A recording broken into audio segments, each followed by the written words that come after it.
As in dinadala yung maleta tsaka bag namin, even kami, habang naglalakad sa sobrang lakas talaga ng ulan.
Namin na yun mag-take ng selfie. So yan na pala ako ng time na yun.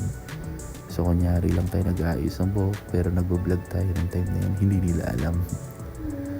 So yun na nga, pupunta namin ng bar at nandito na nga kami.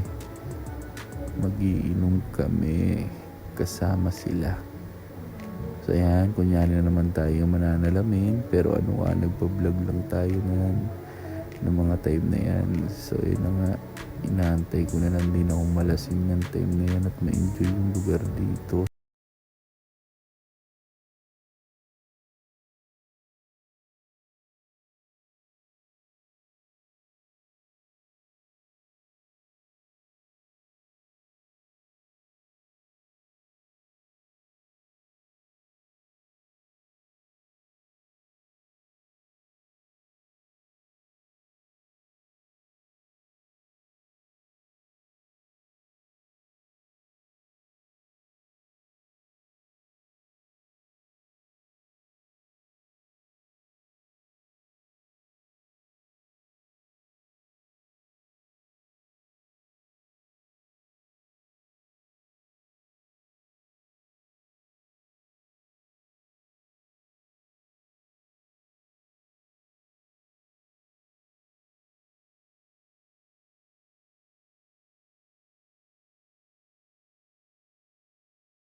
Ilalagyan ng suka at asin. So dito nga naglakad-lakad na kami dahil lilipat na uli kami ng lugar. Ito yung time na ginawang activity na lang namin, yung pagpasyal sa mga magagandang lugar. Dito kalmado yung dagat. Ewan ko kung bakit hindi kami dito pumwesto. I'm not sure kung anong station to, pero mukhang maganda rin dito. Ayun, ang daming turista. May Chinese, Japanese, kung sino-sino na yung mga turistang makikita mo dito. So yun na nga, basang-basa na kami ng ulan ng time na yan dahil tuloy-tuloy talaga ang pag-ambon na nakakabasa. Sa totoo lang, hindi bagay yung outfit namin ng time na yan dahil basang-basa talaga kami. So hindi mo siya na-enjoy ng sobra. So dito sasakay na naman kami ng van para lumipat ng lugar. Eto na nga, nandito na kami. Ito yung isa sa sikat na lugar na pinapasyalan dito. Nakalimutan ko rin yung pangalan. Dito kami nag-take ng picture kasi ang ganda ng sand nyo. Ganda. Sobrang white sand. And then crystal blue yung tubig kahit naulan. So ayan na nga, basa na rin ako ng time na yan. Kunyari na naman tayo nananalamin. Pero ano ka nga, nagbablog ako na ng time na yan. Hindi nila alam. So gabi na nga kami nakauwi ng time na yan. And then pupunta ako para kumain. Kaso mo, inisip ko na sa 7-Eleven na lang ako pumunta. Napakadilim dito pag gabi. Walang masyadong ilaw sa mga kalsada. Ewan ko kung bakit hindi sila naglagay. So nung mga time na nga yan is pupunta lang ako ng 7-Eleven para bumili ng makakain. So nagugutom ako. Ayun ang 7-Eleven. Natatanaw nyo na kasi ako tanaw ko nun. Then ayun, balik na naman uli sa kwarto. Muni-muni. Yan, tulog na ata silang lahat. So yung minag-cellphone pang isa. And then labas ulit tayo. Dito na tayo sa magandang tanawin. Magandang karagatan. Ayan yung mga babae niyan. Puro Korean and Japanese yan. And then ang time na to ay uuwi na po kami. Dahil pag hindi pa kami umuwi, baka madelay na naman yung flight namin. So magbabayad ng malaki pag nag-stay na naman kami rito. So yun na nga, medyo nabibigatan na ako sa bag ko na ng init-init. Kung kailan pa uwi na, saka pa uminit. And then nandito na uli kami para sumakay ng bangka pabalik. So ayun na. Naandar na uli yung bangka pabalik sa aming pinuntahan. So na mga na time na to, ito na lang yung aking na-videohan kasi hindi na ako nakapag-video masyado dahil sa sobrang pagod na. Even yung pagsakay namin ng eroplano pabalik, hindi ko na talaga na-videohan. Medyo pagod na yung katawan, di wow ng time na yan. So yun nga, ang ganda pa rin ng tubig, no? Kahit hindi na to yung mismong tourist spot, dinadaanan na lang to ng mga ano. Ayan yung sinasabi nila na Pagong daw.